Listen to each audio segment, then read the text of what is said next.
That mean voice in your head that says you're not good enough, it isn't yours. Think about 5-year-olds for a second. They build forts with bed sheets and pillows, and when they build these forts, they don't ask themselves, am I gonna mess it up? They just confidently, fearlessly build it, completely sure that the fort is gonna hold up. That inner critic voice in your head, it wasn't something that you were born with, it was put there.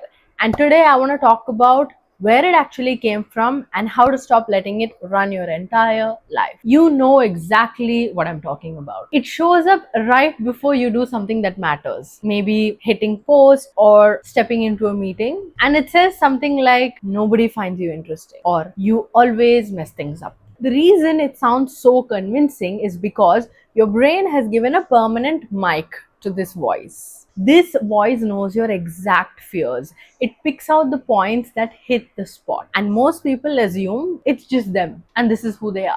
It isn't. And in today's video, I want to show you why. If this is already landing with you, hit the subscribe button. Every Sunday, I put out videos and practices to help you understand yourself better and growth that actually takes you somewhere. Your inner critic wasn't born with you. It was built. Every time someone told you to be smarter, better, or quieter, or every time you tried something and it didn't work out the way you thought it would, maybe someone else or yourself treated it as a failure of your talents and your skills. Here's the science behind why this voice hits us so hard. Our brains are wired for survival. For thousands of years, ancient humans lived in constant threat and danger of natural calamities or attacks by wild animals or even other tribes. And our brain was so used to always looking for threats in the environment. That's why our brains have evolved to pay more attention to what's going wrong rather than what's actually going right. This is called negativity bias, and this is what kept our ancestors alive. The problem with this is that the same survival mechanism is running our minds today as well. Think about it. None of us live in caves, or we are not going to be attacked by wild animals or other tribes anytime soon. But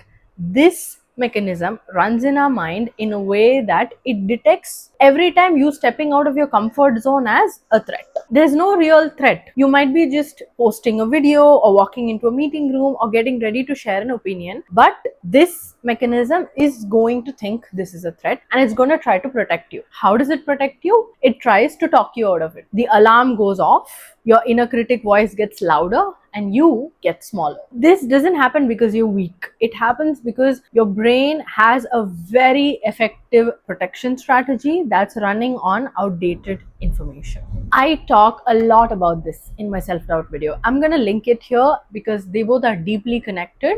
But today I want to focus on this topic, which is the inner critic, where it got its script and why you believe it. Your brain can't tell the difference between a predator and an Instagram comment. When I first started creating content, my inner critic voice was the loudest. Every time I tried to shoot, I would relook at the video and I would delete it. I thought the lighting wasn't right, the angle wasn't good, the delivery wasn't good. I tried to zoom in on the smallest things and make those as the reasons why this video shouldn't go live. And then I'd open my phone, I'd go to Instagram and I'd look at someone else's videos. Someone with better lighting, better delivery, so much more confidence on camera. And my inner critic would say, why can't yours be like that? What I didn't realize at that time is I wasn't critiquing my videos. I was just telling myself the same thing that I had been saying my whole life in different situations, that what I produce needs to be perfect enough to be worthy of being seen. This voice in my head wasn't something new. It was an age-old voice. It was just in a new situation now, which was my content creation. And this is what the inner critic does. It doesn't come up with new scripts. It just takes the same old script and applies it to any new thing that you do. But the beliefs under them, they are old, they are borrowed, and they were never yours to begin with. So how do you deal with a voice that is this convincing? You don't silence it.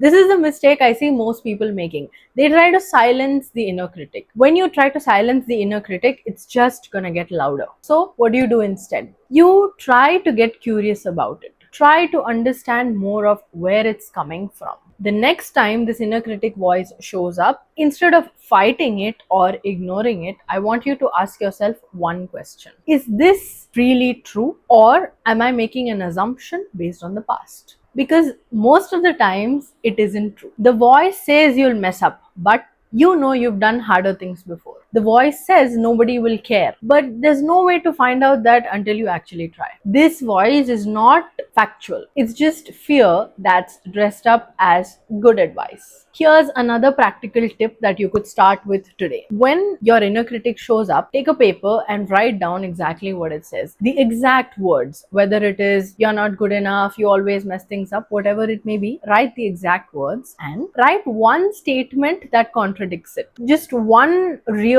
evidence. When you start doing this consistently, you'll start building a counter narrative. And this narrative is a new one that's based on who you actually are right now, not who you were back then. This voice is not going to disappear overnight, but it does start to lose its power. And when this voice becomes quieter, everything else becomes louder. Your ideas, your instincts, your opinion of yourself, who you actually are. That's when things start to change. That voice in your head that was running the show this whole time, it wasn't the truth. It was just loud. You get to decide what gets to be loud now. Drop a comment and tell me, what does your inner critic say to you? I love reading your comments. If this video helped you see something in your life differently, share it with someone who needs to hear it today. Maybe someone who constantly criticizes themselves. This could be really, really good for them. 25 journaling prompts to overcome negative self-doubt is my journaling worksheet. It's on my website right now. I'm going to link it in the description. And when you're ready to go deeper than a YouTube video can take you, my website, ownyourpowerbygehenna.com, has courses, guided meditations, journaling workbooks, and so many more unique products that can help you. The link is in the description.